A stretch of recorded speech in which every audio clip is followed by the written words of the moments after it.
Class 10th।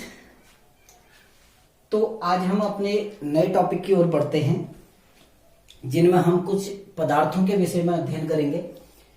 जैसे उसमें सबसे पहला जो पदार्थ आता है वो आता है कॉमन सॉल्ट या साधारण लवण, जिसे हम अपने रसोई में प्रयोग करते हैं, जिसका रासायनिक सूत्र NaCl होता है और जिसका रासायनिक नाम सोडियम क्लोराइड होता है।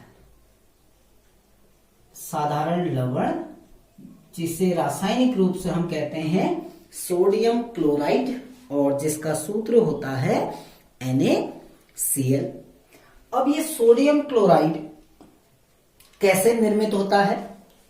तो सोडियम क्लोराइड की जो इसके निर्माण की जो प्रयोगशाला विधि है, सामान्यतया प्रयोगशाला में किसी प्रबल क्षार और किसी प्रबल अम्ल जैसे NaOH और HCl की अभिक्रिया द्वारा इस साधारण लवण का निर्माण होता है। यह अभिक्रिया हमने पढ़ी है, उदासीनीकरण अभिक्रिया है, जिसमें नमक और जल का निर्माण होता है, सोडियम क्लोराइड का निर्माण होता है। लेकिन व्यावसायिक रूप से जो सोडियम क्लोराइड होता है ये समुद्री जल से प्राप्त किया जाता है कि समुद्री जल को बड़े बड़े खेतों में यानी समुद्र के किनारे जब ज्वार भाटा आता है तो समुद्र का जल ज्वार के समय उन खेतों में भर जाता है और सूर्य की ऊष्मा द्वारा जब वो जल वाष्पित होता है तो वाष्प में परिवर्तन के बाद नमक शेष रह जाता है। ये साधारण लवण, उस साधारण लवण का शुद्धिकरण करके उसको मार्केट में व्यावसायिक उपयोग हेतु भेजा जाता है। लेकिन अगर हम प्रयोगशाला की बात करें तो प्रयोगशाला में जो साधारण लवण है या जो नमक है वो सोडियम हाइड्रोक्साइड और हाइड्रोक्लोरिक अम्ल की अभिक्रिया द्वारा निर्मित होता है। कभी कभी क्या होता है कि बहुत ही वर्षों पश्चात समुद्र का कोई एक हिस्सा सूख जाता है और वहां से भी नमक की प्राप्ति होती है, जिसको मिनरल सॉल्ट कहते हैं या जिसको नाम दिया जाता है खनिज नमक। तो जो मिनरल सॉल्ट है वो जब समुद्र का कोई हिस्सा अनेक यानी एक बहुत लंबे समय अंतराल के पश्चात जब समुद्र का कोई हिस्सा सूख जाता है तो वहां से भी हमें नमक की प्राप्ति होती है, जिसको हम कहते हैं मिनरल सॉल्ट या खनिज नमक। ये जो कॉमन सॉल्ट है या जो साधारण लवण है ये अनेक पदार्थों के निर्माण के लिए एक मौलिक पदार्थ है यानी रॉ मटेरियल है। ये जो साधारण लवण है इसका एक बहुत अधिक उपयोग किया जाता है अन्य पदार्थों के संश्लेषण में। अनेक ऐसे पदार्थ हैं जो इस नमक से प्राप्त किए जाते हैं। जैसे सबसे पहला सोडियम हाइड्रोक्साइड NaOH। ये जो सोडियम हाइड्रोक्साइड है ये सोडियम हाइड्रोक्साइड भी इसका जो रॉ मटेरियल है यानी जो मौलिक पदार्थ है वो भी नमक है, साधारण लवण। ऐसे ही आपका सोडियम बाइकार्बोनेट है जिसको हम बेकिंग सोडा कहते हैं, NaHCO3। अभी हम इनके बारे में पढ़ेंगे। NaHCO3 सोडियम हाइड्रोजन कार्बोनेट या सोडियम बाइकार्बोनेट, इसका रासायनिक नाम है सोडियम बाइकार्बोनेट, जिसको हम बेकिंग सोडा कहते हैं या खाने वाला सोडा, सोडियम बाइकार्बोनेट या बेकिंग सोडा। तो इस बेकिंग सोडा का जो निर्माण होता है उसके निर्माण में जो मौलिक पदार्थ है वो भी क्या होता है, कॉमन सॉल्ट या साधारण लवण होता है। ऐसे ही जो वॉशिंग सोडा है, वॉशिंग सोडा यानी Na2CO3 सोडियम कार्बोनेट, जिसका रासायनिक नाम है सोडियम कार्बोनेट। इस सोडियम कार्बोनेट या इसको हम वॉशिंग सोडा कहते हैं, इसका निर्माण भी, इसके निर्माण में भी जो रॉ मटेरियल है या जो मौलिक पदार्थ है वो साधारण लवण होता है। ऐसे ही विरंजक चूर्ण जो ब्लीचिंग पाउडर होता है CaOCl2, कैल्शियम ऑक्सी क्लोराइड, रासायनिक नाम है calcium oxy chloride, calcium oxy chloride, और सामान्य नाम है विरंजक चूर्ण, विरंजक चूर्ण या ब्लीचिंग पाउडर। तो इन सारे पदार्थों का जो रॉ मटेरियल है या जो मौलिक पदार्थ है वो क्या होता है, साधारण नमक। अब हम इस साधारण नमक से बनने वाले पहले पदार्थ जिसको सोडियम हाइड्रोक्साइड कहा जाता है उसके बारे में बात करते हैं, उस विषय की ओर चलते हैं। यानी हम अपने पहले पदार्थ जो नमक से निर्मित होता है जिसका नाम है सोडियम हाइड्रोक्साइड, सोडियम हाइड्रोक्साइड या NaOH। अब ये बनता कैसे है, पहले इसके बारे में थोड़ा सा बात करते हैं, जिसको हम सूत्र देते हैं NaOH, जो कि एक प्रबल क्षार है।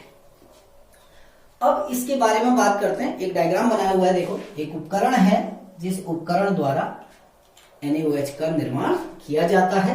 NaOH के निर्माण की जो प्रक्रिया है, इस प्रक्रिया को हम बोलते हैं क्लोर क्षार प्रक्रिया, क्लोर क्षार प्रक्रिया।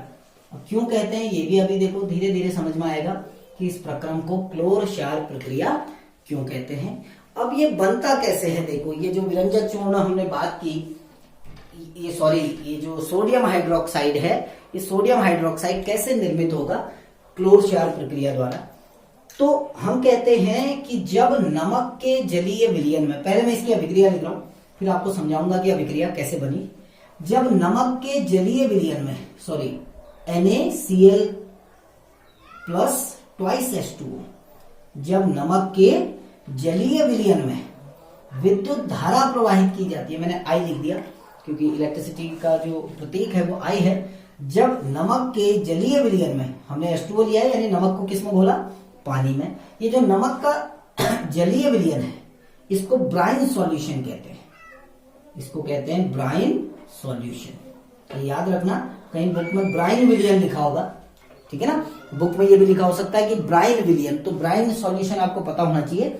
ब्राइन सॉल्यूशन क्या होता है, नमक को जब पानी में घोला जाता है जो विलयन प्राप्त होता है उसको ब्राइन सॉल्यूशन कहते हैं। ठीक, तो हम क्या कह रहे हैं कि जब नमक के विलयन में विद्युत धारा प्रवाहित की जाती है तो आपका NaOH का निर्माण होता है, तो आपका NaOH का निर्माण होता है। इसके साथ साथ क्लोरीन गैस और हाइड्रोजन गैस निर्मित होती है, इसके साथ साथ क्लोरीन और हाइड्रोजन गैस निर्मित होती है। ये संतुलित अभिक्रिया होगी आपकी, ठीक है ना। यानी जब नमक के जलीय विलयन में विद्युत धारा प्रवाहित की जाती है तो सोडियम हाइड्रोक्साइड का निर्माण होता है और साथ में क्लोरीन गैस तथा हाइड्रोजन गैस भी निर्मित होती है। इसीलिए इसको क्लोर क्षार प्रक्रिया कहा जाता है। क्लोर यानी क्लोरीन के लिए, क्षार यानी क्षार भी बन रहा है, देखो NaOH बन रहा है, इसके लिए क्या शब्द यूज हुआ, क्षार, और क्लोरीन गैस निकल रही है तो उसके लिए क्या होता है, क्लोर। इसीलिए इस प्रक्रिया को कहते हैं क्लोर क्षार प्रक्रिया। एक उपकरण बनाया हुआ है, देखो एक बंद बॉक्स है जिसके अंदर NaCl का विलयन भरा हुआ है। देखो हमने NaCl विलयन जिसको हमने क्या कहा, ब्राइन सॉल्यूशन, ठीक है ना। अब इसमें दो इलेक्ट्रोड लगाए गए हैं, देखिए आप गौर से देखना, ये जो है ये लिखा है आयरन कैथोड।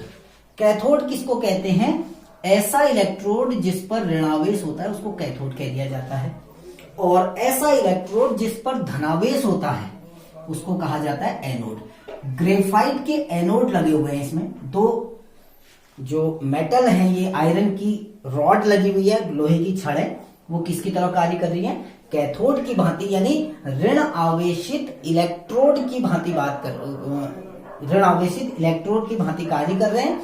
और ग्रेफाइट का एनोड लगा है। ग्रेफाइट आप जानते हैं कार्बन का अपर रूप है, पेंसिल की निब होती है जो, तो ये ग्रेफाइट का एनोड बना हुआ है। हमने क्या किया कि इस एनोड और कैथोड, ये कैथोड है, ये एनोड है, इनके द्वारा यानी एनोड और कैथोड के द्वारा इस विलयन में क्या प्रवाहित की, विद्युत धारा। और जब हम विद्युत धारा प्रवाहित करते हैं, देखिए हम किसी भी विलयन में जब विद्युत धारा प्रवाहित करते हैं तो पहला विद्युत धारा का प्रभाव होता क्या है कि जो नमक है या जो NaCl है वो वियोजित हो जाता है। जैसे ही हम नमक के विलयन में विद्युत धारा प्रवाहित करेंगे तो नमक अपने आयनों में टूट जाएगा, यानी Na positive plus Cl negative, पहली प्रक्रिया। ऐसे ही जो जल के अणु है H2O, ये भी विद्युत धारा के प्रभाव में वियोजित हो जाते हैं। कैसे, H positive plus OH negative, ये भी अपने आयनों में टूट गए। जैसे ही विद्युत धारा प्रवाहित की NaCl टूट गया, Na पॉजिटिव और Cl नेगेटिव में, जल टूट गया H पॉजिटिव और OH नेगेटिव में।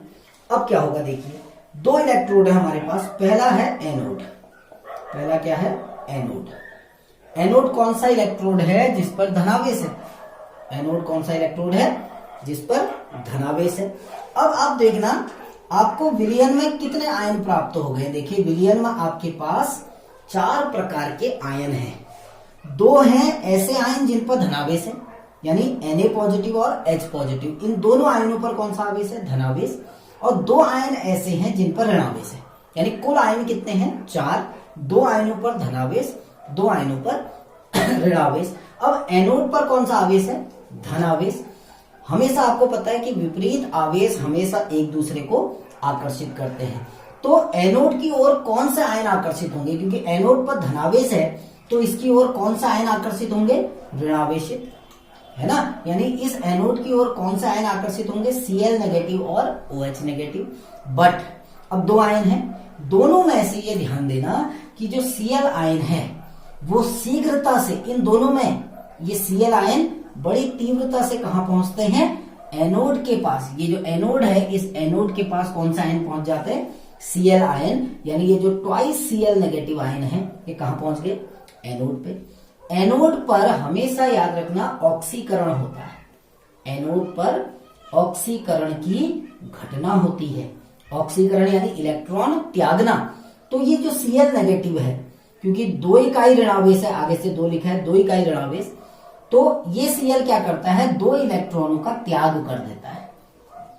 क्योंकि ऑक्सीकरण की घटना हो रही है, इसके पास 2 इलेक्ट्रॉन ज्यादा हैं। ऋणावेश का मतलब होता है इलेक्ट्रॉन की अधिकता, 2 इकाई ऋणावेश का मतलब 2 इलेक्ट्रॉन ज्यादा हैं, तो इसने 2 इलेक्ट्रॉन त्याग दिए और ये किसमें बदल गया, क्लोरीन में। यानी एनोड पर कौन सी गैस मुक्त हो गई, क्लोरीन, जो हमने चित्र में बनाया भी है। देखिए ये एनोड है, ये वाला इलेक्ट्रोड, और यहां से कौन सी गैस निकल रही है, क्लोरीन गैस। अब हम आते हैं कहां पर, कैथोड पर। हम आते हैं अपने कैथोड की ओर। ये तो एनोड पर होने वाली घटना है, अब आते हैं कैथोड की ओर। देखो कैथोड पर ऋणावेश होता है, हमें पता है कैथोड कैसा इलेक्ट्रोड है, ऋणावेशित। अब ऋणावेशित इलेक्ट्रोड की ओर कौन सा आयन गति करेंगे, धनावेशित। धनावेशित कौन कौन सा आयन है, Na पॉजिटिव भी है और H पॉजिटिव, ये भी धनावेशित है और ये भी धनावेशित। ये दोनों कहां की ओर को गति करेंगे, कैथोड की ओर। लेकिन इन दोनों में जो H पॉजिटिव है वो शीघ्रता से कहां पहुंच जाता है, कैथोड पर। और ये जो 2 इलेक्ट्रॉन एनोड पर निकले थे, इन 2 इलेक्ट्रॉनों को ग्रहण करता है कौन, H पॉजिटिव, और ग्रहण करने के बाद किसमें बदल जाता है, H2 में।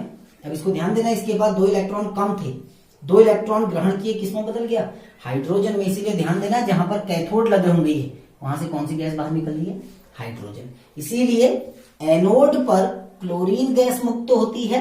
कौन सी गैस मुक्त हो रही है एनोड पर, क्लोरीन। और कैथोड पर कौन सी गैस मुक्त हो रही है, हाइड्रोजन। अब ये ध्यान देना कि H पॉजिटिव किस में बदल गया, H2 में। हमने यहां लिखा है H पॉजिटिव किस में कन्वर्ट हो गया, H2 में। Cl नेगेटिव किस में कन्वर्ट हो गया, Cl2 में। यानी Cl नेगेटिव भी गया और H पॉजिटिव भी गया। बचे क्या, आपके पास 2 बच गए Na पॉजिटिव, ये बचे हैं अभी भी 2, क्या बच गए, OH नेगेटिव। इन दोनों ने मिलकर क्या बना दिया, NaOH। और इस प्रकार सोडियम हाइड्रोक्साइड का निर्माण होता है। यानी जब हम सोडियम हाइड्रोक्साइड का निर्माण कर रहे हैं तो कितने पदार्थ बन रहे हैं, एक तो NaOH जो ये लिखा है हमने, एक कौन सी गैस निकली, हाइड्रोजन जो यहां निकली, और तीसरी क्या बन रही है, क्लोरीन गैस जो आपकी यहां निकल रही है। इसीलिए जब हम संपूर्ण अभिक्रिया को लिखते हैं तो हम संपूर्ण अभिक्रिया को कैसे लिखते हैं, twice NaCl plus twice H2O। क्या परिवर्तन हुआ, twice NaOH plus Cl2 plus H2। देखो इतने पदार्थ बने आपके, क्या क्या, NaOH, Cl2 और H2। NaOH ये बन गया, H2 ये निकल गई, और Cl2 कहां निकली आपकी, ये गैस। तो ये हमारा है NaCl द्वारा NaOH का निर्माण, यानी सोडियम क्लोराइड द्वारा सोडियम हाइड्रोक्साइड का निर्माण, जिसको हम क्लोर क्षार प्रक्रिया कहते हैं। क्लोर इसलिए क्योंकि क्लोरीन बन रही है, क्षार इसलिए क्योंकि क्षार भी निर्मित हो रहा है। आशा है आप लोगों को समझ में आ गया होगा, लेकिन फिर भी अगर कहीं पर कोई समस्या आती है तो आप लोग मुझसे इस बारे में डिस्कस कर सकते हैं। Thank you.